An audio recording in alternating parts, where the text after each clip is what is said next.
बाजार यह वो बाजार है जहां कंपनियों का निवेशक से सीधा संबंध हो जाता है। जिन कंपनियों के बैलेंस शीट को देखकर बैंक लोन देने से हिचकिचाती हैं, हम शेयरधारक बिना ब्याज के पैसे उस कंपनी को आईपीओ के जरिए देते हैं। मैंने 2016 में जुलाई में इस स्मार्ट डीमेट के जरिए बाजार में एंट्री ली थी। मैंने पहला शेयर हिंडाल्को खरीदा था। 1-2 महीने तक उत्साह रहता है और हर 50 पैसे की गिरावट पे और बढ़त पे बेचने का मन में उतावलापन रहता है। तो यह मार्केट में काम करते करते और अनुभव से ये सूझबूझ धीरे धीरे आती है। तो मैं पहले कोई शेयर देखता कि जो 5% 10% गिरा हुआ है उसे खरीद लेता, यह सोच के कि वो अगले दिन 1% बढ़ जाएगा, पर ऐसा नहीं होता था। कुछ अप ट्रेंड और डाउन ट्रेंड नाम की भी चीज़ होती है, जिसे मैंने बाद में सीखा जाना समझा। तो सुबह मैं एसजेक निफ्टी से शुरुआत करता और फाइनल ट्रेड तक न्यूज़ सुना करता था, जिसमें मैं सुनता कि ये कंपनी डिविडेंड देने वाली है, ये बोनस देने वाली है, तो उन्हें खरीद लेता। यहाँ पर आप जब खरीदेंगे तब आप जानेंगे कि कुल मिलाकर शॉर्ट टर्म में जो भी कुछ कंपनी की तरफ से मिलता है वो मिल के भी नहीं मिलता है। उन्हीं लोगों को इससे फ़ायदा होता है जो लंबे समय तक इन्वेस्टेड रहते हैं और इसी तरह थोड़ा थोड़ा ज्ञान लेते लेते पता चलता है कि कंपनी अपने नेट प्रॉफिट के बढ़ते क्रम के अनुसार ही ग्रो करती है, और ख़ासकर वो कंपनी ज़्यादा बढ़ती हैं जो डेट फ्री है, उनकी ब्रांड वैल्यू है अच्छी है। कंपनी का इंटेंजिबल एसेट होता है ब्रांड वैल्यू। आगे इसी प्रकार बढ़ता गया, छोटी छोटी गलतियाँ करता गया और छोटी ही गलती है उसके लिए छोटा अमाउंट ही रखा ट्रेडिंग अकाउंट में। कुछ टर्म्स के बारे में जाना सीखा, price to earning ratio, price to book value, dividend yield, market cap, ROE, debt to equity ratio, PEG ratio, current and non current liabilities, reserve, cash flow, fundamental, ये सब ये सब सारे जितने टर्म्स हैं ये सारे फंडामेंटल एनालिसिस के भाग थे। पर यह सब सीखने के बाद भी मुझे प्रॉफिट ना के बराबर होता था, क्योंकि 1% तो ब्रोकरेज ही चला जाता था। फिर मैंने जीरोधा के बारे में जाना, फिर सारा कामकाज मैं यही शुरू करने लगा। यहाँ आकर जाना चार्ट क्या होता है, टेक्निकल एनालिसिस क्या होती है, DMA, RSI, volume, MACD, Bollinger band, candlestick के पैटर्न। यहाँ से मैंने जाना कि 200 टेमा पिछले दिनों का लो और हाई और 5,000 करोड़ से ज़्यादा के मार्केट कैप वाली कंपनी, ये 3 पैरामीटर ही किसी भी स्टॉक में काम करने के लिए ज़्यादा ज़रूरी है।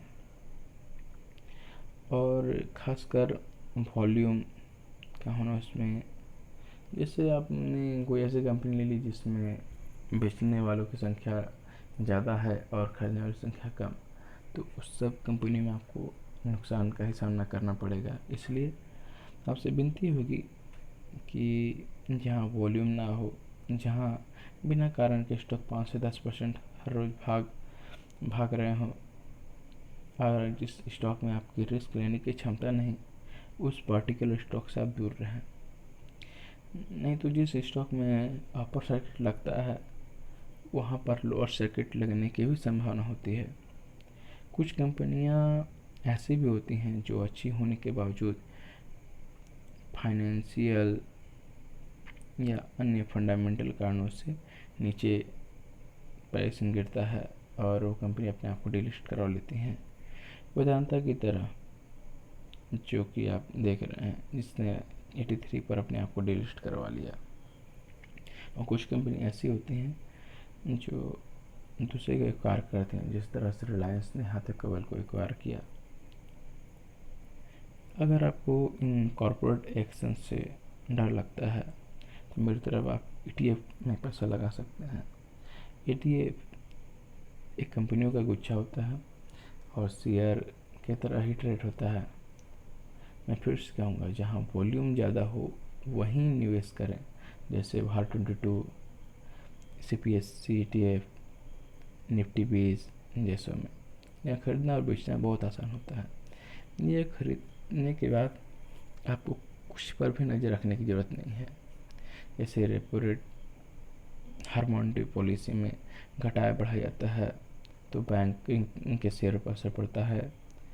ऑयल के प्राइसेस ऊपर नीचे होते हैं तो अप स्ट्रीम कंपनी और डाउन स्ट्रीम कंपनी होती हैं ऑयल में, तो उन पर असर पड़ता है। FIIs, DIIs और इंडेक्स मैनेजमेंट, इन सब पर आपको ध्यान देना पड़ता है अगर आप किसी पर्टिकुलर स्टॉक में इन्वेस्ट करते हैं। तो ETF खरीदने की सलाह दूंगा। अगर आप फिर भी शेयर किसी कंपनी का खरीदना चाहते हैं तो उसी कंपनी या उसी सेक्टर में आप इन्वेस्ट करें जिसकी समझ आपको बचपन से हो। कुछ लोगों को ETF और म्यूचुअल फंड में अंतर समझ में नहीं आता है।